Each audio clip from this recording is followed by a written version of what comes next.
Sobat PK, jumpa lagi bersama dengan saya Joandita dalam program Kisah Inspiratif. Kita sekarang punya program Kisah Inspiratif yang isinya tuh adalah mendatangkan atau mengundang teman-teman atau orang-orang yang bisa memberikan inspirasi buat kita semuanya. Tentunya yang positif ya. Nah, hari ini saya kedatangan tamu spesial, orang muda yang cukup berprestasi. Dia seorang jurnalis juga dan penulis buku ya. Aduh, keren banget ini bukunya tentang pengalaman dia selama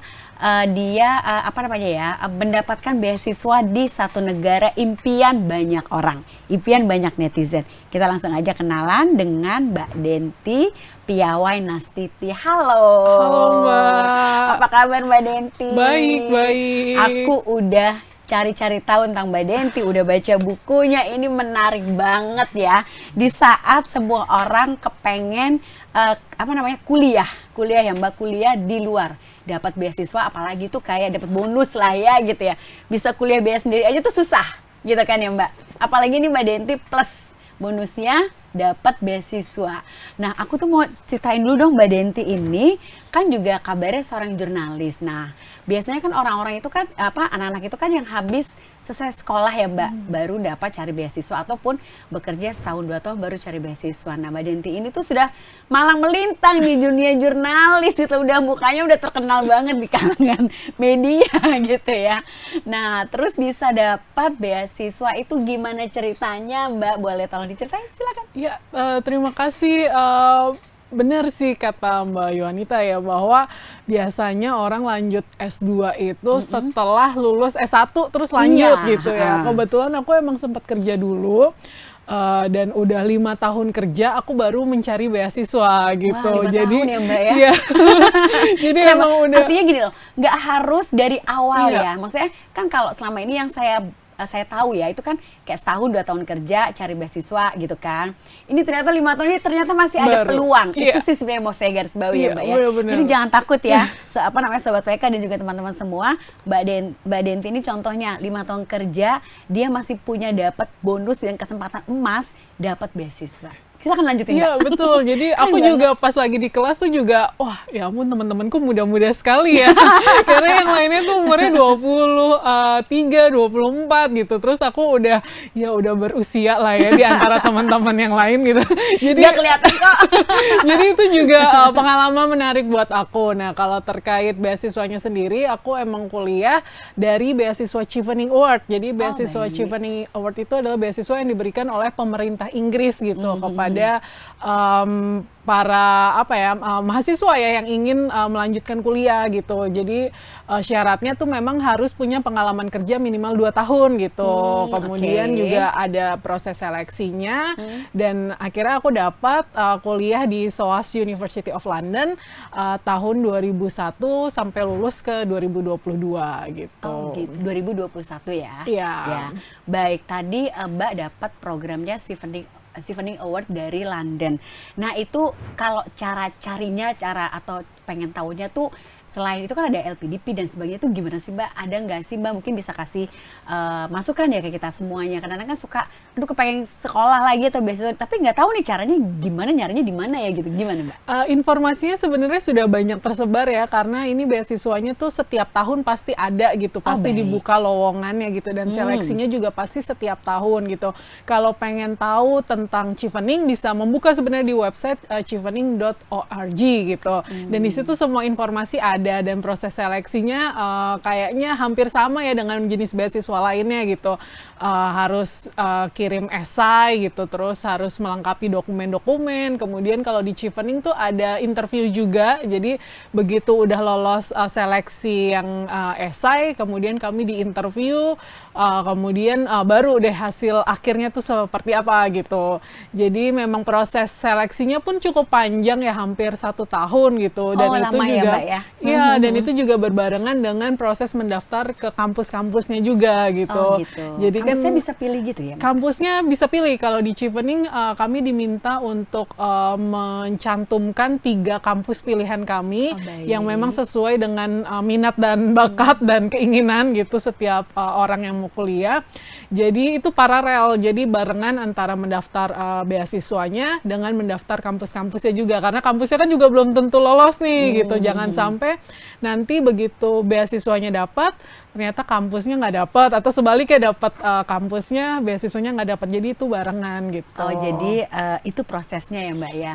Nah, kemudian kalau untuk Mbak Denti sendiri, ini beasiswa itu yang full atau kan ada yang setengah, yang kayaknya separuh itu kita tanggungan kita sendiri, tapi ada juga yang full gitu. Kalau kalau untuk Mbak Denti gimana? Kalau dari Chevening Award itu memang ditanggung full coverage ya, jadi biaya kampusnya, biaya pendaftaran ke kampusnya ditanggung mereka gitu. Terus biaya kehidupan kami juga ditanggung gitu. Jadi kami mendapatkan per bulan untuk biaya sewa tempat tinggal, kemudian buat makan sehari-hari gitu. Jumlahnya nggak terlalu besar gitu, yang penting sih bisa untuk hidup lah ya, untuk hidup masing-masing mahasiswa selama tinggal di sana. Wah, lumayan banget ya, Mbak ya. Iya. Jadi termasuk uang saku segala? Ya, itu termasuk. Jadi dibebaskan mengatur uang sendiri gitu. Aku mau nih dong, di-spill dong, berapa sih Mbak uang sakunya? Uang sakunya ya, setiap tahun sih tergantung.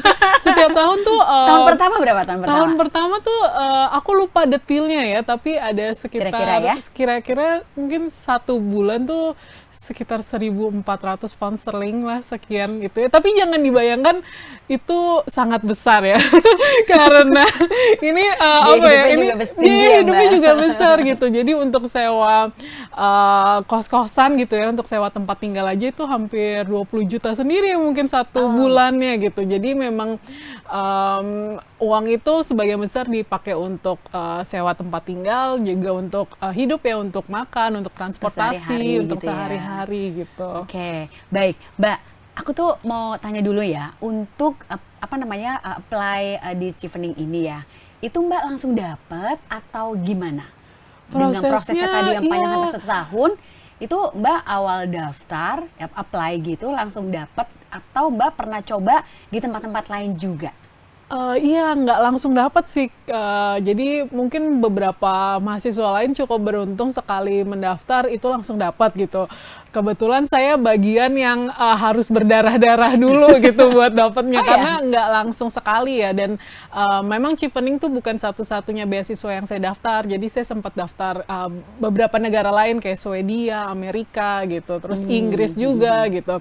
Dan untuk Chevening sendiri saya baru dapat beasiswa itu setelah 3 kali mencoba gitu. Oh gitu, di Cheveningnya 3 kali mencoba. 3 kali mencoba baru coba. dapat. Jadi yang pertama saya coba waktu itu lagi percaya diri banget karena saya udah ya itu mengantongi pengalaman kerja 5 tahun.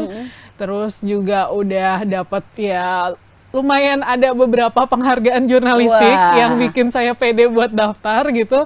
Tapi ternyata pas daftar nggak lolos gitu, bahkan buat seleksi esai saja tidak lolos gitu. Jadi itu kayak pukulan pertama buat saya gitu. Terus yang kedua, tahun selanjutnya saya mendaftar lagi. Saya pikir kayaknya nih kata-kata saya kurang menjual nih, gitu. Kurang bombastis gitu ya, kurang greget lah gitu. Akhirnya saya coba otak-atik lagi, gagal lagi gitu. Nah, baru yang ketiga itu udah semi-semi hampir menyerah lah ya, karena aku udah mikir wah kayaknya udah nggak dapet nih kayaknya. Tapi tetap nyoba gitu. Iya, Di tengah keputusasaan tetap nyoba tetap gitu. Itu nyoba. keren banget loh. Tetap nyoba karena teman-teman udah daftar lagi gitu kan. Jadi kebetulan memang ada beberapa teman-teman yang nyari beasiswa. Terus mereka bilangnya gini, udahlah kita habis-habisin aja jatah gagal kita gitu. Jadi mungkin kalau jatah gagalnya udah habis sekarang sukses gitu. Terus aku mikir, oh ya udahlah, yang penting kan nyoba daftarnya tuh rame-rame ya. Jadi kalaupun gagal ya udahlah, yang lainnya juga gitu. rame-rame gitu. Tapi ya itu justru ketika saya udah mulai menyerah tadi, udah mulai kayaknya nggak dapet nih gitu, malah lolos ke interview. Tadinya senang banget karena sebelum-sebelumnya nggak dipanggil interview kan, terus baru abis itu lolos lagi gitu. Jadi ya intinya sih mungkin jangan menyerah itu ya. Tetap terus Tetap ya. terus coba. Baik Mbak, aku tertarik tadi penulisan esai ya Mbak, yang sudah merasa bahwa kayaknya gue perfect banget nih esai gue udah gini. Nah, ternyata gagal gitu kan. Sebenarnya menurut pengalaman Mbak Denti sendiri ya, esainya tuh harus kayak gimana sih yang minimal kans diterimanya, dilihatnya tuh di lirik tuh oke lah ada gitu. Gimana Mbak?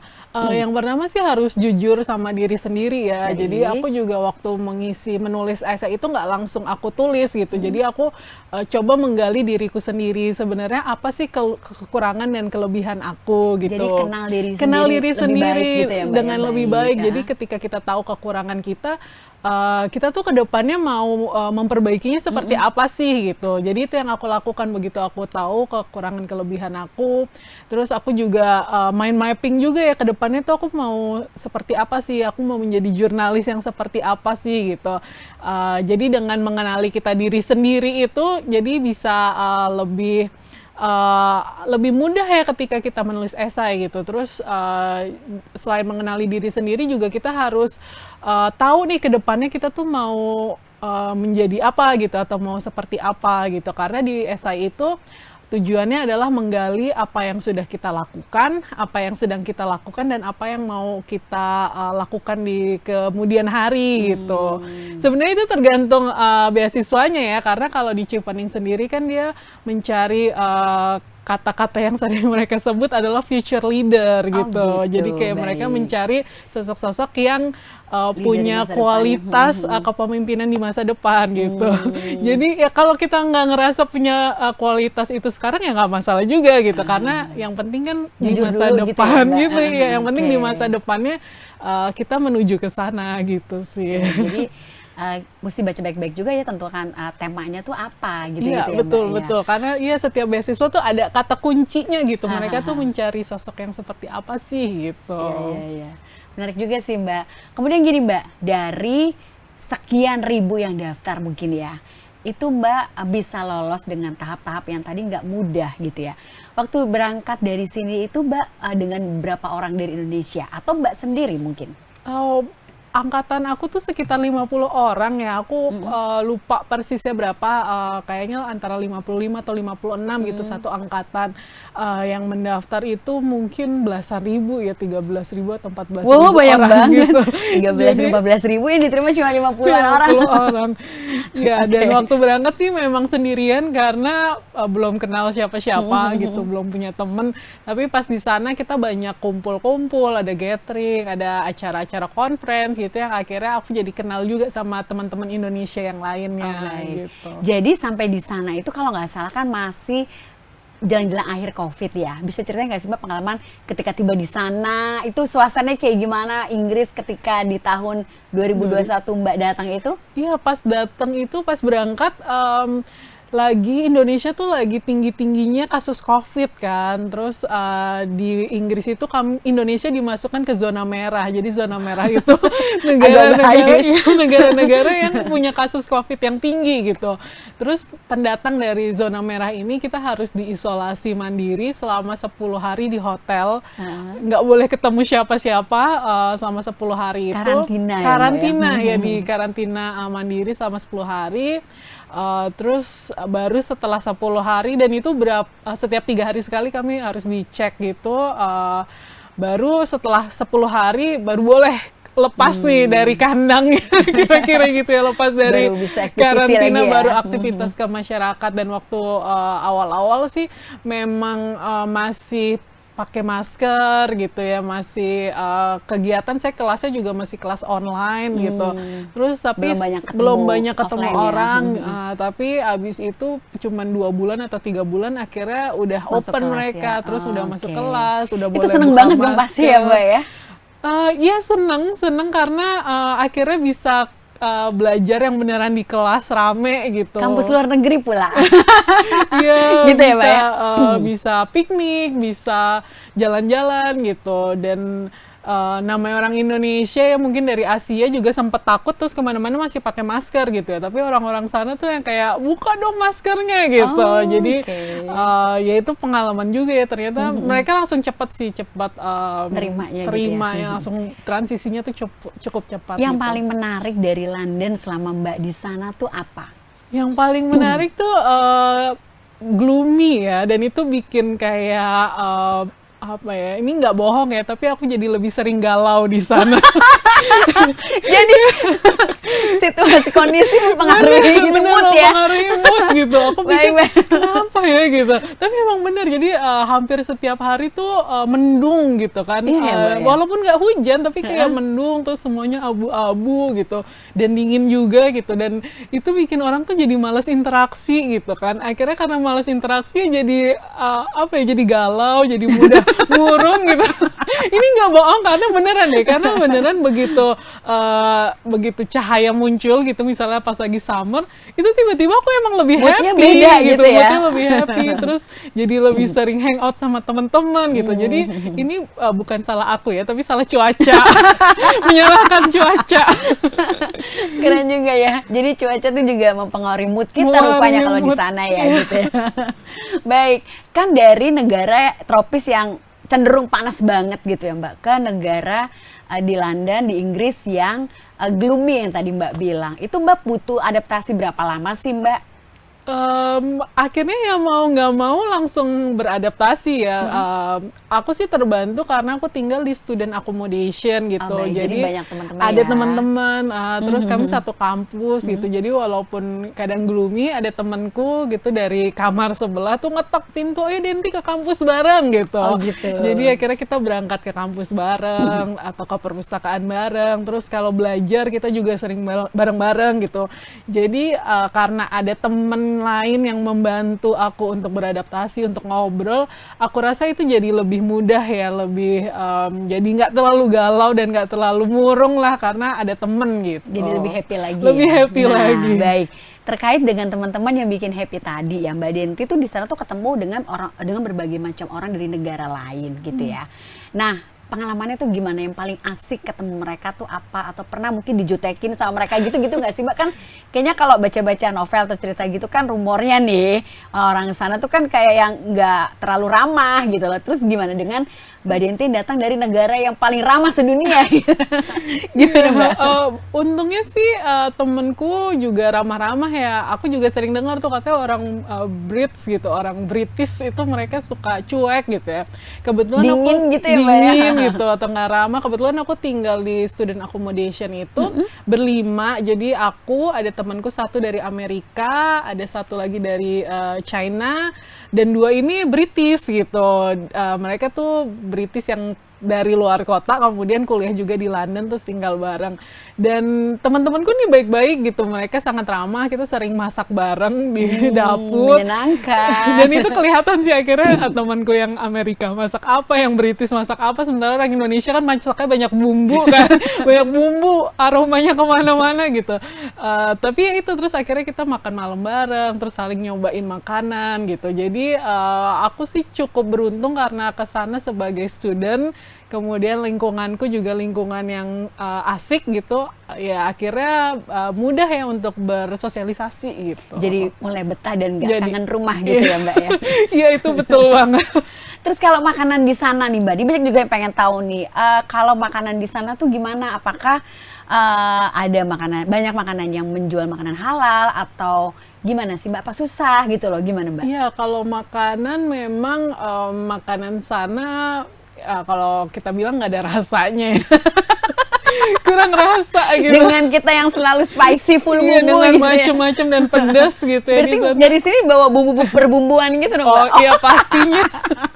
Tapi Baik. di London juga itu kan mereka negara atau kota yang sangat multicultural ya. Jadi memang banyak masyarakatnya tuh sangat-sangat beragam gitu. Demikian juga restorannya gitu. Jadi ada restoran Turki, ada restoran dari Inggris ya tentu aja.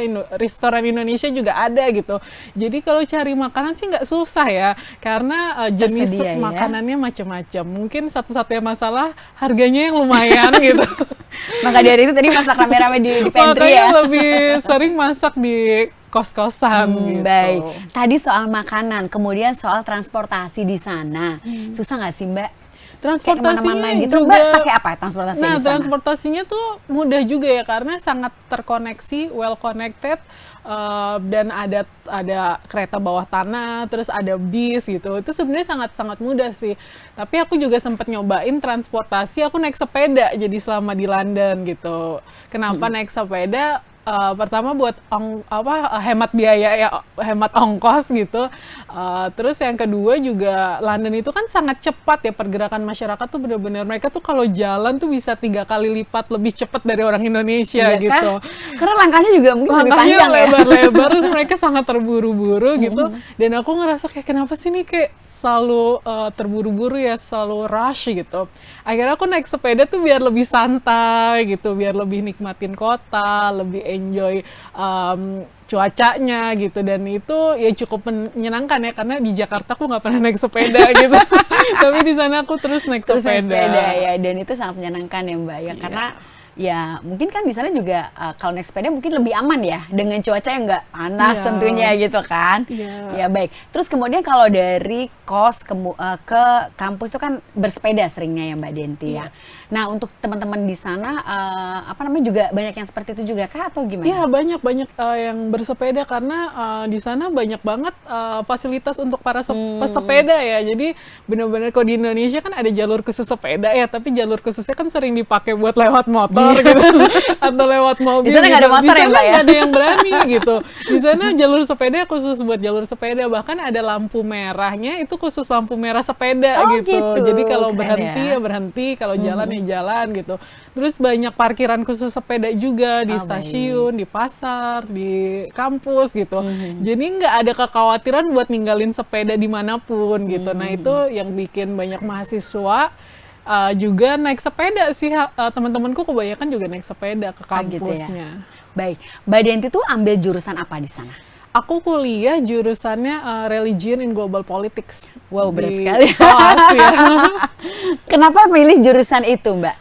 Jurusan itu aku pilih karena untuk belajar ya soal ilmu religion, ilmu sosial, ilmu politik gitu. Karena aku sendiri kan sekarang jurnalis di Desk Politik gitu ya. Jadi aku pengen belajar sesuatu, karena kebiasaan tuh kalau jurnalis tuh kita punya skill menulis, skill mewawancarai, skill mengedit gitu. Tapi ilmunya nih kadang kita yang belum punya basicnya atau teorinya. Nah akhirnya aku belajar itu supaya aku tahu rasionalisasinya lah dari semua peristiwa politik yang terjadi baik nasional maupun internasional. Wah, gitu. luar biasa. Kemudian Mbak, aku bisa diceritain nggak sih Mbak suasana kampus di sana gitu loh. Karena kan kita kan pencari beasiswa ini kan kepengen ya, aduh kampusnya kayak apa ya di sana, kuliahnya gimana, materinya dan dosen-dosennya gimana, Dosen-dosennya mungkin gitu ya, gimana Mbak? Iya, kampusnya tuh aku kuliah di SOAS ya. Sebenarnya satu semester itu tidak terlalu banyak mata kuliahnya gitu. Kayaknya aku satu semester mungkin hanya 4 mata kuliah gitu, dan satu minggu cuma sedikit ya Mbak ya? cuman sedikit, dan satu minggu itu mungkin datang ke kelas hanya 1 jam atau 2 jam gitu. Seminggu tuh hanya 3 kali lah ke kelas, 1 jam atau 2 jam gitu.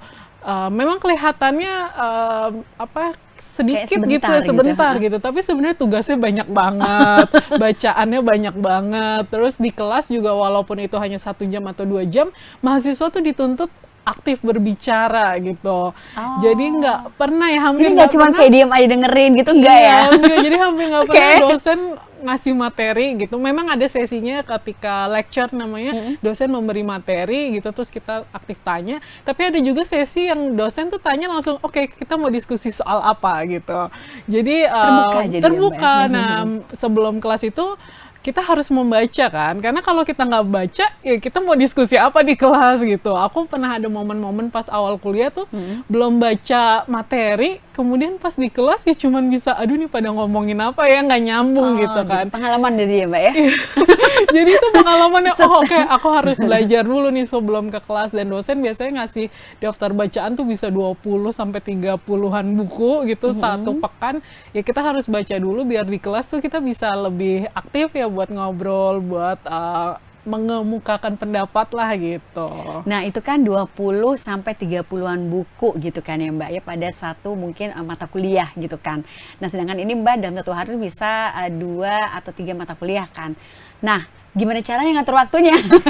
Dengan kondisi yang kampus di sini tuh paling ya 1 buku aja sih kali. 1 buku aja, dan itu belum tentu selesai. Itu belum tentu dibaca gitu. Gimana Mbak? Mau nggak mau memang harus belajar. Kayak ada triknya gitu nggak sih Mbak? Mau nggak mau memang harus belajar. Aku tuh juga bikin mind mapping sih biasanya. Jadi aku baca, terus aku buat rangkumannya. Terus setiap selesai kelas ada weekly learning journal. Jadi aku bikin, aku hari ini tuh belajar apa sih gitu. Jadi memang semuanya harus aktif ya, nggak cuma mata doang yang baca, tapi tangan juga bergerak. Terus memang harus mengalokasikan waktu buat belajar sih. Jadi emang untungnya perpustakaan di sana tuh buka hampir 24 jam ya. Semua kampus tuh semuanya 24 jam gitu. Jadi aku biasa ya di perpustakaan sampai jam 11 malam, 12 malam tuh hal yang biasa gitu. Karena kalau di rumah kan bawaannya maunya rebahan ya.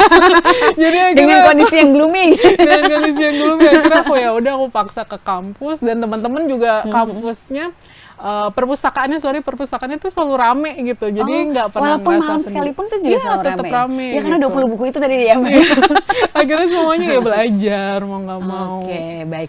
Dan buku-bukunya semuanya ada dan disediakan di sana gitu. Iya, Jadi kita nggak harus beli sendiri ya. Iya, biasanya ada di perpustakaan atau kita bisa cari di online gitu sih.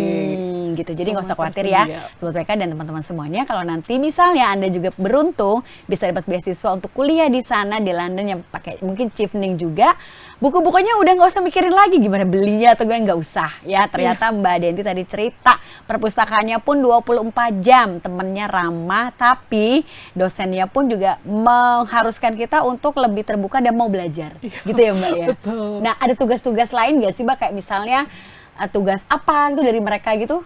Dari dosen-dosen itu? Ada esai, jadi kita ada Oke. setiap menjelang libur, misalnya Easter break atau summer break, itu kita ada esai menulis esai itu. Jadi ya mau nggak mau walaupun liburan tetap ada tanggung jawab buat menulis itu. Oke, masih sempat nulis nggak Mbak selama kuliah di sana? Selama kuliah di sana buat kantor, maksudnya buat bebas sih, buat bebas ya? sendiri. Tapi bukan esai, bukan yang menyangkut kampus Iya. ya. Kebetulan karena aku masih bekerja juga kan sebagai jurnalis, jadi aku sempat menulis cerita-cerita perjalanan. Jadi gitu. setiap aku pergi ke suatu tempat, jalan-jalan gitu, aku tulis catatan perjalanannya gitu, buat sekedar kenang-kenangan juga ya buat aku, wah aku pernah kesini gitu. Dan beberapa catatan perjalanan itu aku kumpulin, makanya Di buku jadi ini buku ya. ini gitu. Oke, baik. Jadi nggak cuma serius belajar aja ya Mbak ya, tapi kita juga sempat kok untuk jalan-jalan juga mengenal kota Londonnya gitu ya, dan dengan teman-teman yang menyenangkan tentunya. Dan kalau tadi misalnya seperti Mbak Denti, fasih untuk menulis, ditulis aja supaya bisa jadi buku, jadi pengalaman dan jadi catatan kita sendiri gitu ya. Iya. Nah, pengalaman menulis buku ini tadi itu ada di dalam buku ini, kerja part time demi cuan. Apakah ini Iya, itu boleh di-spill nggak? boleh. Masih, jadi selain kuliah dibiayain, masih bisa jalan-jalan, masih bisa dapat uang, cari uang, gimana tuh Mbak? Iya boleh, karena di Inggris kan memang ada kebijakan bahwa buat mahasiswa tuh kita boleh bekerja 20 jam per minggu gitu. Baik. Karena kayaknya pemerintah Inggris tuh menyadari bahwa harga di sana tuh apa-apa mahal. Tinggi ya, Dan mahasiswa kan butuh tambahan lah. Dan buat Tambah nutrisi ya buat tambahan jajan. nutrisi buat jajan, buat jalan-jalan gitu. Nah, karena kebijakan itu, terus ada teman juga, ayo kita kerja gitu. Ya udah akhirnya aku ikut kerja, tapi nggak terlalu sering ya. Mungkin seminggu aku hanya biasanya pas weekend gitu kerja. Terus kerja kan memang sangat open ya, boleh di kampus atau di luar kampus gitu. Dan pendapatannya juga lumayan, jadi akhirnya aku sesekali bekerja gitu. Mau tahu kerja apa, kayaknya harus baca buku aja. Nanti mau tahu Mbak Denti bisa kerjanya di mana aja nanti dia. Lihat baca bukunya dan beli bukunya bisa di toko buku online atau di marketplace dari penerbit buku Kompas ya, hari-hari di Bloomsbury gitu ya. Iya. Baik Mbak, apa sih yang paling menarik ya di luar dari kegiatan kampus sehari-hari yang bertemu dengan dosen yang pintar-pintar, kemudian teman-teman yang ramah juga, yang sayang sama Mbak Denti, tapi pernah nggak sih punya pengalaman paling menarik di sana? Pengalaman paling menarik tuh hampir semua pengalaman menarik. Aku sampai bingung nih kalau ditanya pengalaman menarik apa. Karena di kampus itu sangat menarik ya, sosialisasinya juga sangat menarik. Mungkin ini kali ya yang agak berbeda, pengalaman liputan kali ya. Jadi pas aku tinggal di sana, di akhir masa studi tuh Ratu Elizabeth II tuh meninggal gitu. Oh, masih di sana ya Mbak Pas aku Denti, masih ya? di sana Oke, dan baik. Ratu Elizabeth II itu kan tokoh yang sangat penting ya, karena dia udah 70 tahun berkuasa gitu, perempuan yang terkuat lah disebutnya. Begitu dia wafat itu menjadi berita dunia kan. Dan semua orang cari Semua ya. orang cari gitu, dan kebetulan aku jurnalis, aku ada di sana dan mau nggak mau ya aku harus meliput gitu. Jadi aku langsung meliput Ratu Elizabeth untuk di Kompas TV juga, terus aku juga nulis gitu, karena aku suka motret juga, aku bikin foto story-nya juga gitu. Dan menurut aku itu pengalaman yang berkesan karena itu jadi menambah pengalamanku ya selama studi. Karena kalau aku kuliahnya satu tahun sebelumnya tuh satu Nggak tahun dapet momen itu ya, sesudahnya, Mbak, ya? mungkin aku nggak dapet momen itu gitu. Baik, baik. Ya jadi itu berada di epicentrum sebuah kejadian, menurutku sebagai jurnalis ya sangat menarik ya. Jadi 10 hari, karena prosesinya kan panjang ya, dari dia wafat, kemudian ada disemayamkan sampai akhirnya dimakamkan, ya aku akhirnya meliput gitu, bergabung dengan jurnalis-jurnalis dari seluruh lainnya. dunia gitu. Tapi dapat akses nggak sih Mbak waktu itu? Akses maksudnya spesialis untuk jurnalis atau cuma memang pakai ID dari Kompas aja? Ini yang menarik juga. Ini juga yang menarik karena sebenarnya jurnalis kan hanya bisa di luar ya, nggak boleh masuk gitu. Iya. Yang boleh masuk tuh hanya jurnalis yang terakreditasi gitu. Oh, baik. Jadi ada jurnalis kenegaraannya sana lah gitu. Terus aku kenalan sama jurnalis di sana, gimana sih caranya daftar akreditasi gitu. Terus dia bilang, coba aja nih kamu email gitu, tapi belum tentu dapat gitu. Ya udah aku coba aja email, namanya Iseng juga lagi nyoba, nih ceritanya nih ya? namanya juga nyoba-nyoba ya. Jadi maksudnya Gila, kalau beruntung banget dari iseng-iseng semua. iseng-iseng, jadi kalaupun nggak dapat juga nggak apa-apa, nggak rugi juga gitu. Tapi akhirnya aku malah disetujui gitu, dan Wah, aku luar biasa, seneng banget. keren banget. Seneng banget karena ternyata kartu persnya Indonesia berlaku lah di sana gitu.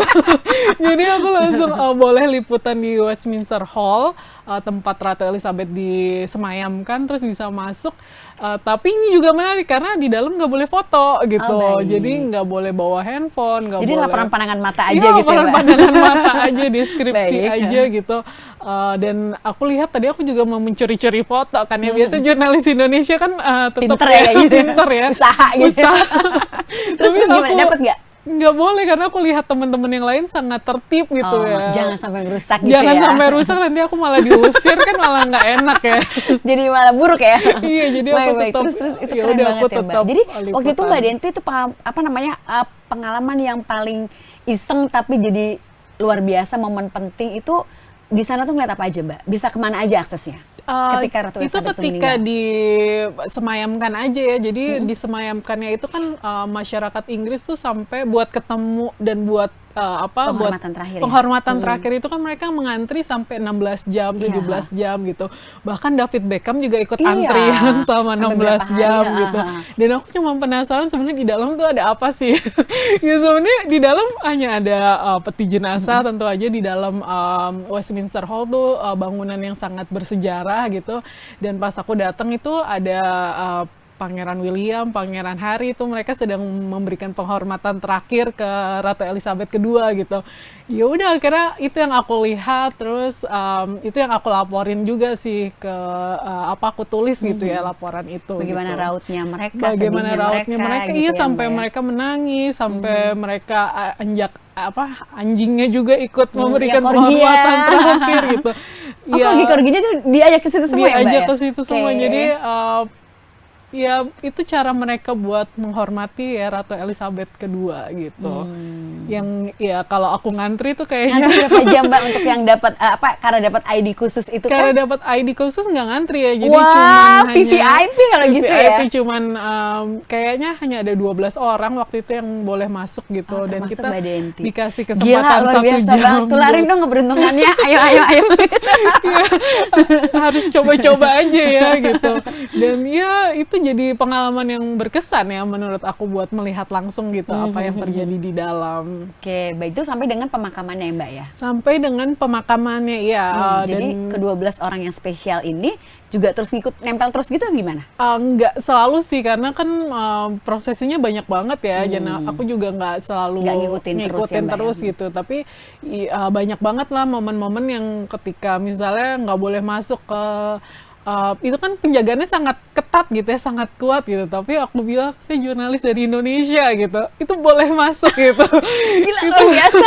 Wah gitu, aku juga jadi wah gitu, ternyata ya ada kartu sakti ya, di buku itu juga ada ceritanya soal bagaimana sih jurnalis itu menembus ruang-ruang itu. Tapi kadang-kadang juga ketika aku cuman mau make kartunya itu buat hal lain gitu, nggak kepentingan liputan, ya mereka juga nggak boleh gitu. Jadi ya sangat Tapi banyak banget sakti. keberuntungannya yang bisa didapat dari kartu sakti itu ya, Iya, Mbak ya. Oke, betul. nanti jangan lupa ya beli dia, ceritanya seru banget.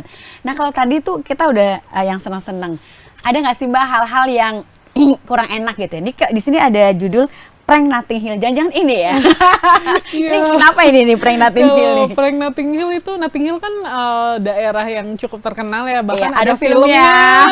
Pasti ini generasi Iya dong. 90-an ya.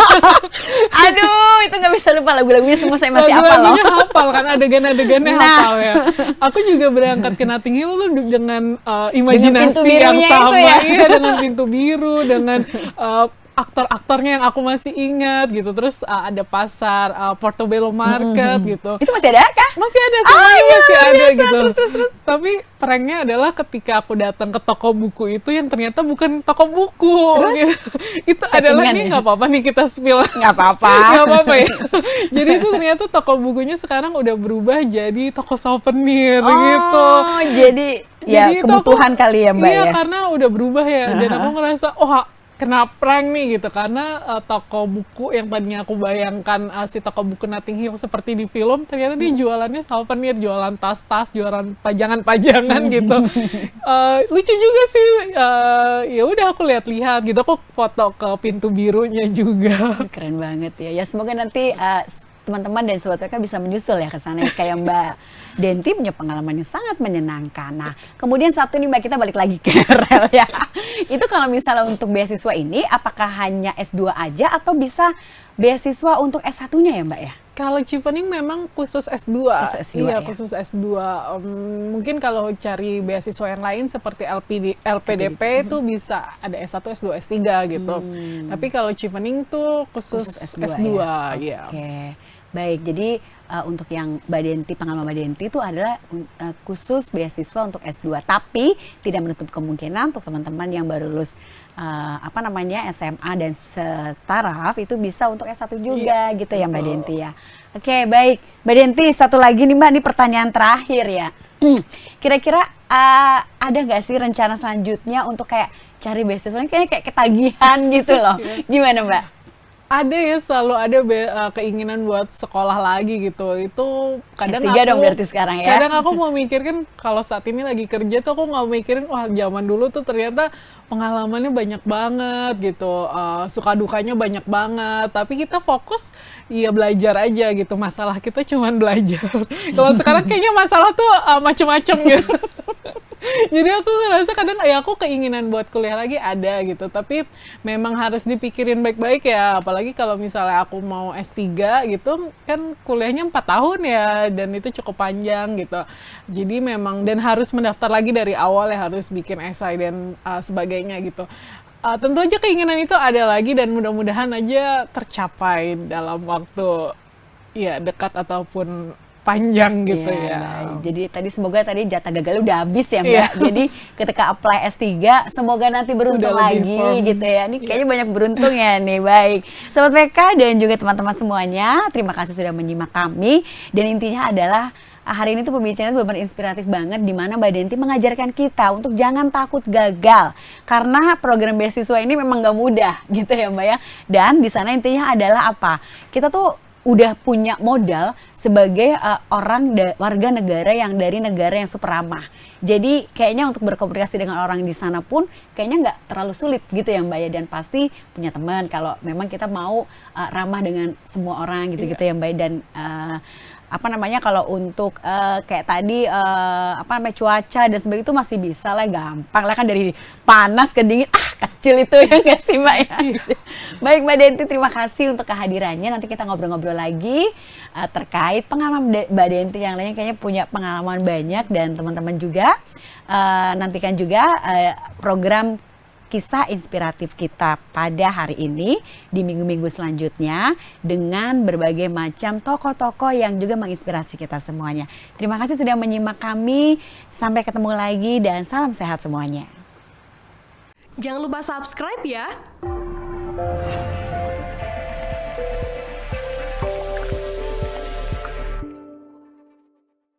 Jangan lupa subscribe ya.